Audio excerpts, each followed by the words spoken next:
Sugar level പേടിച്ച് ഡയറ്റിൽ കൃത്രിമ മധുരങ്ങൾ ഉൾപ്പെടുത്തുന്നവരാണോ നിങ്ങൾ? എങ്കിൽ ഈ വീഡിയോ നിങ്ങൾ നിർബന്ധമായും കാണണം. കാരണം കൃത്രിമ മധുരങ്ങൾ മൂലമുണ്ടാകുന്ന 5 അപകടങ്ങളെക്കുറിച്ചാണ് ഇന്നത്തെ വീഡിയോയിൽ സംസാരിക്കുന്നത്. അസ്പാർട്ടം, സുക്രലോസ്, സാക്കറിൻ, ഈ 3 പേരുകൾ നിങ്ങൾ കേട്ടിട്ടുണ്ടാകും. പഞ്ചസാരയുടെ മധുരത്തേക്കാൾ 1000 മടങ്ങ് മധുരമുള്ള ഈ രാസവസ്തുക്കൾ കലോറി കുറയ്ക്കാൻ സഹായിക്കുമെന്ന് തെറ്റിദ്ധരിച്ചാണ് നമ്മൾ ഈ പലരും കഴിക്കുന്നത്.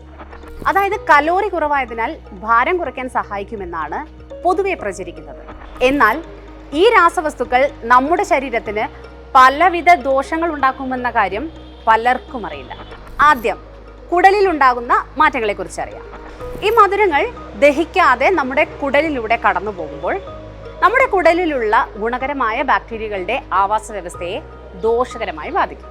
ഇതാകട്ടെ ദഹന വ്യവസ്ഥയെ താളം തെറ്റിക്കുകയും ഇൻസുലിൻ റെസിസ്റ്റൻസ് കൂടുന്നതിന് കാരണമാവുകയും ചെയ്യും. 2. തലച്ചോറിലുണ്ടാകുന്ന മാറ്റങ്ങൾ. മധുരം കഴിക്കുമ്പോൾ നമ്മുടെ തലച്ചോറ് കലോറി പ്രതീക്ഷിച്ചായിരിക്കും ഇരിക്കുക.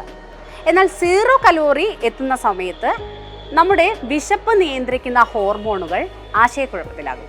ഇതാകട്ടെ വിശപ്പ് കൂടാനും കൂടുതൽ ഭക്ഷണം കഴിക്കാനും ഇടയാക്കും. അപ്പോൾ ഭാരം കുറയ്ക്കാൻ വേണ്ടി കലോറി കുറയ്ക്കാൻ ശ്രമിക്കുമ്പോൾ ഈ കാരണത്താൽ നമ്മൾ കൂടുതൽ ഭക്ഷണം കഴിക്കുകയും വെയിറ്റ് താനെ കൂടുകയും ചെയ്യും. 3. മധുരത്തോടുള്ള ആസക്തി. കൃത്രിമ മധുരങ്ങൾ നമ്മുടെ നാവിനെ മധുരത്തോട് കൂടുതൽ ആസക്തമാക്കാൻ പ്രേരിപ്പിക്കും. അതായത് കൂടുതലായി മധുരം കഴിക്കാൻ നമുക്ക് എപ്പോഴും തോന്നിക്കൊണ്ടേയിരിക്കും. കാലക്രമേണ നമ്മൾ കൂടുതലായി മധുരം കഴിക്കുകയും മൊത്തത്തിലുള്ള ഭക്ഷണക്രമം താളം തെറ്റുകയും ചെയ്യും. 4. മറ്റ് ആരോഗ്യ പ്രശ്നങ്ങളും ഇവിടെ പറയേണ്ടിയിരിക്കുന്നു.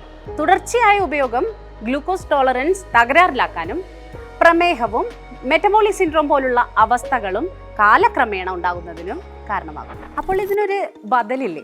തീർച്ചയായും ഉണ്ട്. പ്രകൃതി നമുക്ക് ആവശ്യമായ എല്ലാ മധുരങ്ങളും നൽകുന്നുണ്ട്.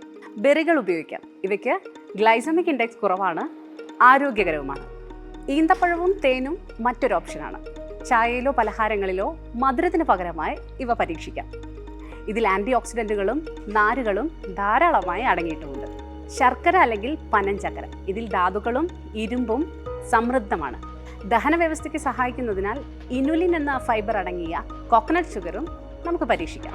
ഓർക്കുക, ഇവയെല്ലാം പ്രകൃതിദത്തമാണെങ്കിലും ഉപയോഗിക്കുന്ന അളവിൽ എപ്പോഴും ശ്രദ്ധ വേണം. അധികമായാൽ അമൃതും വിഷമെന്നാണല്ലോ നമ്മൾ പറഞ്ഞു കേട്ടിട്ടുള്ളത്. ഹെൽത്ത് ആൻഡ് വെൽനസ് വിഷയങ്ങളിൽ നിങ്ങൾ അറിയാൻ ആഗ്രഹിക്കുന്ന കൂടുതൽ വിവരങ്ങൾക്കും വിശദാംശങ്ങൾക്കുമായി ഹാപ്പിയസ്റ്റ് മലയാളം വെബ്സൈറ്റ് സന്ദർശിക്കാം.